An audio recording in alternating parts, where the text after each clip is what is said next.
Well, obviously I thought that was a great college game, for both teams and obviously the fans. A lot of scoring, close, a lot of lead changes. I think there was maybe 22 lead changes in the game. There aren't a lot of college basketball games where it's played like that. Very proud of our team. We got the news about Zach Fremantle middle of, mid-morning on Monday, 10, 11 o'clock.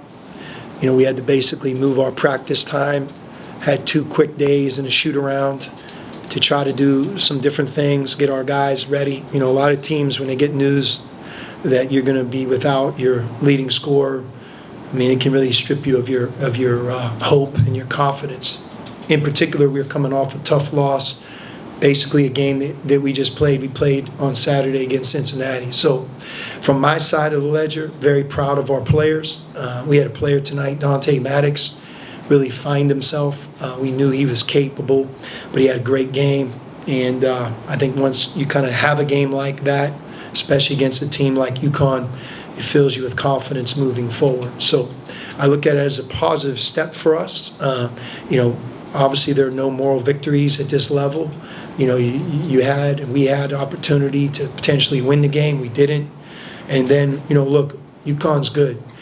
They wore us down. Their size and their rebounding and just their execution on offense eventually overwhelmed us. It took a long time for us to break, but just couldn't get a rebound or a stop down the stretch versus them. And that's to their credit. Our guys were certainly trying hard.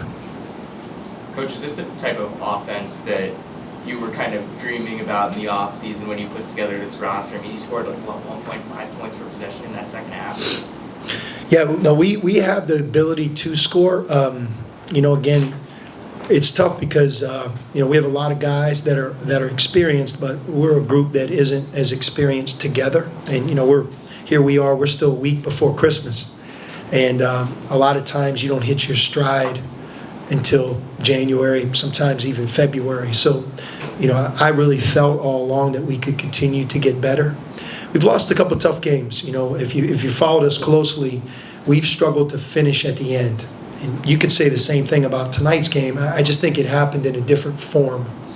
Against Cincinnati and maybe at TCU, some self-inflicted turnovers and plays that just didn't allow us to win a game that was right there for us to do.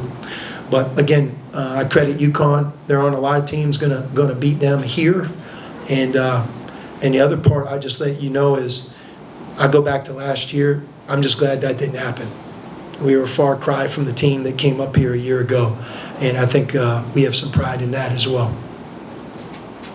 Coach, Davion's scoring has kind of dipped recently, and he was over 2 at the half. Did you see anything matchup-wise or tell him anything to attack to lead him scoring 16 in the second half? No, I think that's a great observation and a great question. We want more from him, and he's doing some things well. It's just he hasn't been as assertive over the last 3 or 4 weeks like we know he can be. I think looking at him in the second half, letting him break through scoring, we need that scoring punch from him. He did it a year ago, and it was great to see him do that here tonight. He takes pressure off of other guys when he's able to do it. But you look at his stat. He played 39 minutes, 18 points, 3 assists, 2 turnovers. I thought he gave us everything and more. You implement the zone a little bit. Was it just not as polished as you would have liked to play with it a little bit more? I know Caravan had a couple threes off of it, had the moving screen on one. Yeah, look, we have no choice. We're going to have to mix that in because we don't have enough bodies. We don't. And, look, if we would have played man, they probably would have scored. We just have to invest more in it. It's something that, again, we haven't done for the last 3 or 4 months. And I think it's going to be a part of our future now that, we're without. Remember, we're without not only Fremantle, but we're also without Trey Orr. Those are our 2 bigs.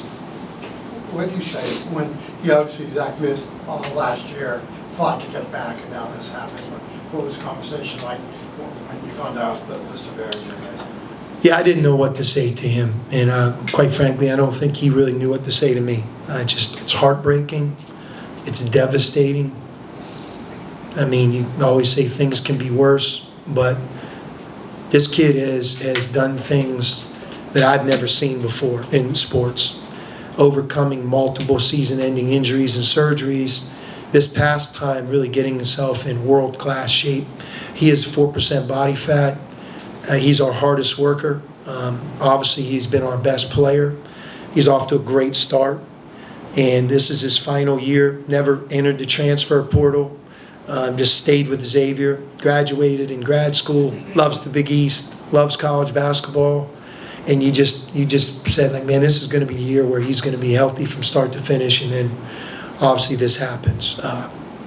It affects us in a big way, but obviously what you're the most concerned about, and I think what I think the most about is just him. You know, it's not easy. To go through that once can really take an athlete into a dark place. To go through it 4 times, that's a completely different situation. So we're surrounding him with a lot of camaraderie and team. And I think on his end, he's probably like, yeah, thank you, but he's got to just fight the good fight here. One last question. Anyone? Sean, you talked about Dante finding himself to have a performance like what he gave you, especially in the second half, in light of the Zach injury. How much confidence boosts that to you guys going forward? It's a big boost. When we recruited Dante, we thought he could be one of those types of scorers, and sometimes it just doesn't click right away. But I think as he's been given a bigger opportunity, I have to do a better job of giving him confidence.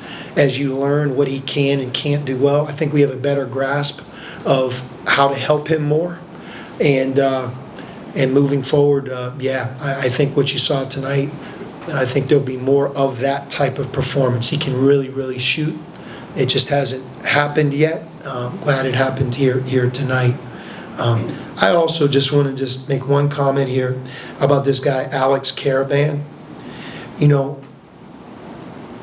When I was playing a long time ago, Duke was in their prime.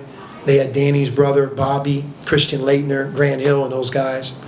I think UConn, in its rightful place, is them right now, right? They just won back-to-back national championships. And when you think of Christian Laettner and guys like Bobby, I mean, they're like iconic because they're the all-time greatest winners in the sport, some of the greatest winners in the sport. I don't know if college basketball's ever, to this point, had a better winner than Alex Caravan. Not because of his intangibles, his personality, but he is a stud player. I mean, he was 8 for 15, 3 for 8 from 3, 5 rebounds, 20 points, 43 minutes. His passing, his motor. And I know last year he wasn't even on the All-Big East team, which is hard to believe. But, look, he's a first-team All-American. And you look at UConn moving forward. I know there's a lot of games to be played, but I just want to acknowledge something in our conference that's just true. There's very few players that have ever walked here or in this great league that have impacted their program as a freshman, as a sophomore, now as a junior than Alex Caravan. I mean, he is a winner, and he reminds you of that every time you play UConn. They're just a myriad of great things that he does. So that's it.